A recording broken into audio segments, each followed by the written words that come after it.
तो एपिसोड की स्टार्टिंग में हमें काकुशी को देखते हैं जो बैटल खत्म होने के बाद वहां पर आया होता है और वो इतनी ज्यादा तबाही देखकर हैरान रह जाता है। फिर कुछ देर बाद ढूंढने पर उसे वो चारों मिल जाते हैं जो कि बहुत ज्यादा घायल हो चुके थे। दूसरी तरफ हम अकाजा को देखते हैं जो कि इन्फिनिटी कैसल में होता है। ये एक कभी ना खत्म होने वाली जगह है जो एक भूल भुलैया के जैसी है। फिर हम एक औरत को देखते हैं, उसका नाम नाकी में होता है और वही इस पूरी जगह को कंट्रोल करती है। तभी वहाँ पर रखे एक मटके में से अपर रैंक 5 का डीमन बाहर निकलता है। ये डीमन देखने में बहुत ही अजीब होता है और इसका नाम ग्योको है। फिर वहाँ पर अपर रैंक 4 डीमन भी आता है जो बहुत डरपोक लग रहा था और उसका नाम हान तेंगु होता है। फिर अकाजा नाकी में से अपर रैंक 1 डीमन के बारे में पूछने लगता है, लेकिन तभी वहाँ पर अपर रैंक 2 डीमन डोमा आ जाता है और वो अकाजा से कहता है, क्या तुम्हें मेरी बिल्कुल भी फिक्र नहीं है अकाजा? फिर अकाजा गुस्से में कहता है, मेरे कंधे से अपना हाथ हटाओ, और वो एक पंच मारकर उसका मुंह तोड़ देता है, लेकिन डोमा उसे तुरंत ही हील कर लेता है। फिर नाकी में उन्हें बताती है अपर रैंक 1 सबसे पहले यहाँ पर आ चुका है और वो तुम लोगों की सारी बातें सुन रहा है। फिर हम एक कमरे में देखते हैं जहाँ पर अपर रैंक 1 डीमन बैठा हुआ था।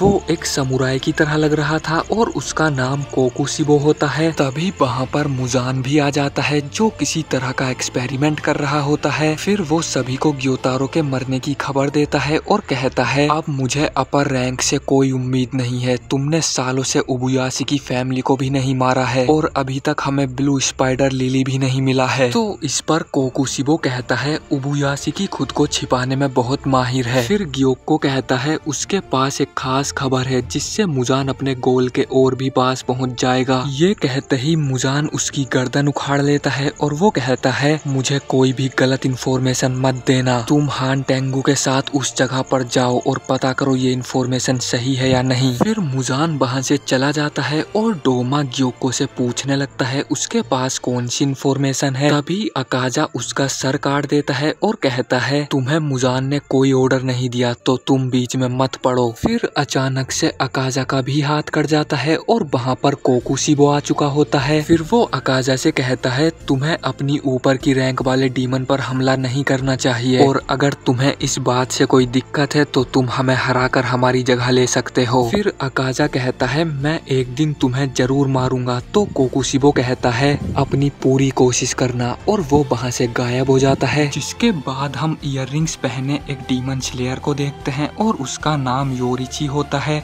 योरिची की गोद में एक बच्चा सो रहा होता है और तभी उसका फादर वहाँ पर चाय लेकर आता है। इसका नाम सुमियोशी है जो कि बिल्कुल तांजिरो की तरह दिखता है। फिर सुमियोशी अपनी और अपनी वाइफ की जान बचाने के लिए उसे थैंक यू बोलता है और उससे कहता है, मैं अपनी आने वाली पीढ़ी को तुम्हारे बारे में बताऊंगा क्योंकि योरिची का कोई भी वंशज नहीं था। फिर योरिची कहता है, इसकी कोई जरूरत नहीं है, मैं कोई खास इंसान नहीं हूँ, मैं उन्हें ही नहीं बचा पाया जो मेरे लिए खास थे, मेरा नाम भी मेरी जिंदगी की तरह बेकार है। तभी तांजिरो की आँख खुल जाती है। ये सब एक सपना होता है और तांजिरो की आंख में आंसू थे। कनाओ तांजिरो को होश में देखकर बहुत खुश हो जाती है और वो उसको बताती है वो पिछले 2 महीने से कोमा में है। फिर हम साफ सफाई करने वाले एक काकुशी गोतो को देखते हैं और तांजिरो इसी को मिला था। गोतो तांजिरो के लिए एक मिठाई लेकर जा रहा था, शायद तांजिरो उसे सूंघकर होश में आ जाए, लेकिन गोतो को पता चलता है तांजिरो तो पहले ही होश में आ चुका है, तो वो चिल्लाकर सभी को ये बात बता देता है। फिर वहाँ पर बाकी सभी लोग आ जाते हैं तो तांजिरो अपने दोस्तों के बारे में पूछने लगता है। तो गोतो बताता है जेनित्सु को 2 दिन पहले ही होश आ चुका था और उसे उसकी मर्जी के खिलाफ मिशन पर भी भेज दिया गया है। वहीं उजुई अपनी तीनों वाइफ्स के साथ चला गया है, लेकिन इनोसुके की हालत खराब है क्योंकि जहर उसके शरीर के अंदर तक पहुंच गया था। पर हम देखते हैं इनोसुके तो वहीं छत से चिपका हुआ है और वो कहता है, मैं तुमसे 7 दिन पहले ही होश में आ गया था तानपाचिरो। तांजिरो इनोसुके को देखकर बहुत खुश होता है और ओई बताती है, इनोसुके का शरीर हनी बैगर जानवर के जैसा है जिस पर जहर का कोई असर नहीं होता है, लेकिन साथ ही उस पर मेडिसिन का भी कोई असर नहीं होता है। जिसके